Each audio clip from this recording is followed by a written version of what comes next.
ज्ञान और वैराग्य और भक्ति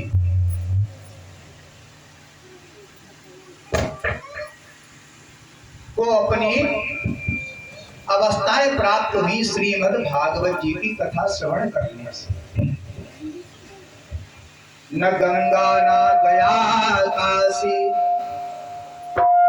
भागवत महापुराण की समता कोई नहीं कर सकता, क्योंकि अगर तुम गंगा में स्नान करोगे तब कहीं जाकर के तुम्हारे पाप नष्ट होंगे। उसके लिए आपको क्या करना पड़ेगा? कहाँ जाना पड़ेगा? गढ़ में, यहाँ से समीप में शायद गढ़ की ही गंगा है, तो गढ़ घाट पे जाना पड़ेगा। बोले ना गंगा ना गया काशी, गया जी में जाओ। गया जी में क्या होता है? पितरों को का पिंड दान किया जाता है।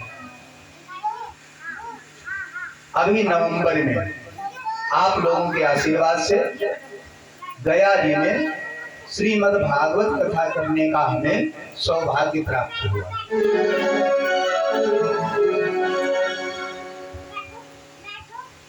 और ये कथा भी पितरों के ही निमित्त है, पितरों को ही समर्पित है, तो पितरों की भी चर्चा होनी ही चाहिए। एक नाथ महाराज जी से सभी परिचित होंगे, सभी। दक्षिण भारत में संत हुए हैं एक नाथ जी महाराज।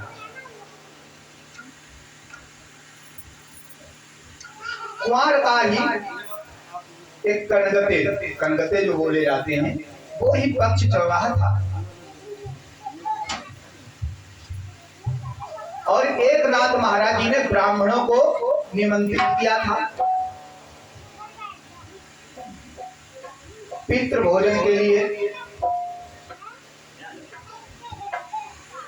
जिस समय भोजन बन रहा था, रास्ते से भिखारी मिले।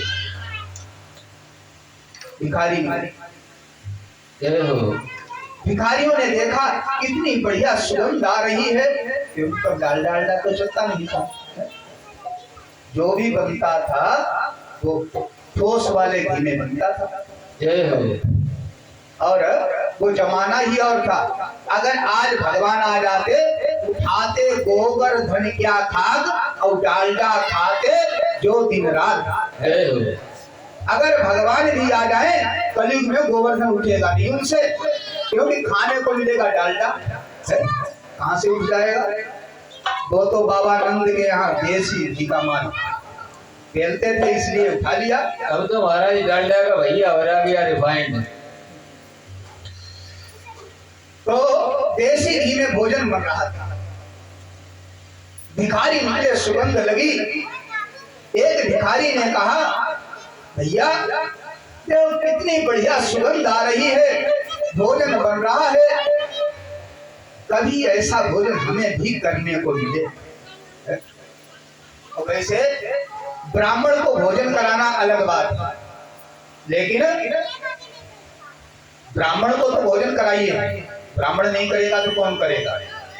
लेकिन अगर आपके यहाँ पितरों की कोई तिथि है और भिखारी निकल रहा है, उसको भोजन करा के देखना, उसका आपको आनंद ही अलग मिलेगा।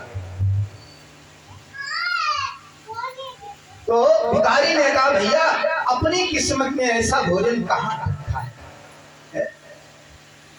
एक नाथ महाराज जी सुन रहे थे। एक नाथ महाराज जी भाग करके अपनी पत्नी के पास में पहुंचे और अपनी पत्नी से कहा, देवी तुम्हें थोड़ा कष्ट तो होगा। तो पत्नी ने कहा, महाराज आप कहिए तो। बोले, हमारी इच्छा है ये जो भिखारी जा रहे हैं इनको भी भोजन करवाया जाए। आजकल की होती तो भले आप नहीं बैठा लाते, बैठे रहते, लेकिन क्योंकि सबसे ज्यादा इन्हें डर लगता है रसोई में घुसने से। और वैसे रसोई रसोई नहीं होती। रसोई को रसोई मत मानिए। रसोई घर जो है वो साक्षात अन्नपूर्णा मैया का मंदिर है। और इनसे कहो कि मंदिर में चप्पल पहन के चली जाओ, तो मालूम क्या कहेंगे? पंडित जी काय उल्टी बातें करते, तुम उल्टी शिक्षा दे पाओ। और रसोई में चप्पल पहन के घूमे। हमारी समझ में जब आप लोग टाइल्स और पत्थर लगवाते हो तो उनमें कांटे लगवा देते हो।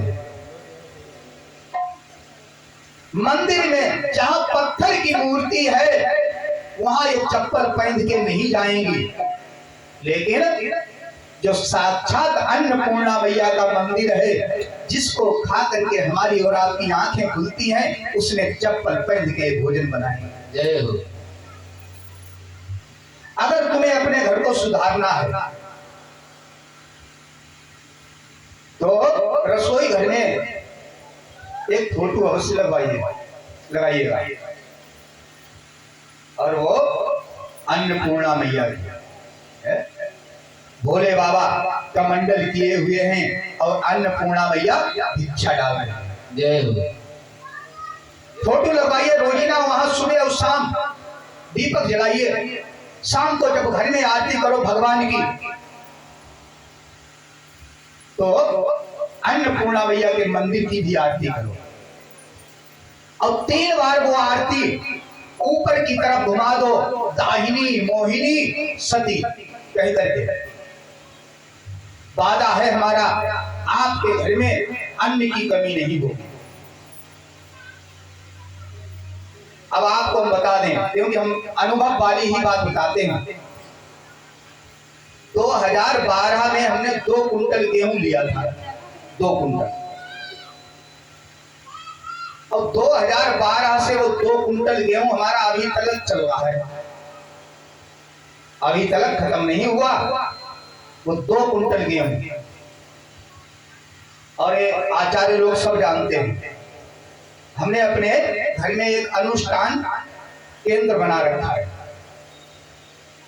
5 और 7 ब्राह्मण प्रत्येक महीने में कम से कम 2 अनुष्ठान उसमें होने ही हैं। जलपान और भोजन की व्यवस्था उनकी वहीं से होती है, लेकिन वो 2 कुंटल गेहूं हमारे आज तक खत्म नहीं हुए। घर में अन्नपूर्णा मैया में के मंदिर में अन्नपूर्णा मैया की तस्वीर अवश्य लगाइएगा। मूर्ति मिल जाए बहुत बढ़िया, नहीं तो फोटो ले आओ, फोटो लगाओ। रोजीना सुबह शाम दीपक जलाओ। और कभी भी, यानी हम नहीं कहते कि आपको कोई भिखारी आ जाए उसको पैसे दो। मैंने देखा है फिरोजाबाद में कैलाश नगर में हमारी कथा हुई। ये बात है लगभग 2015 या 16।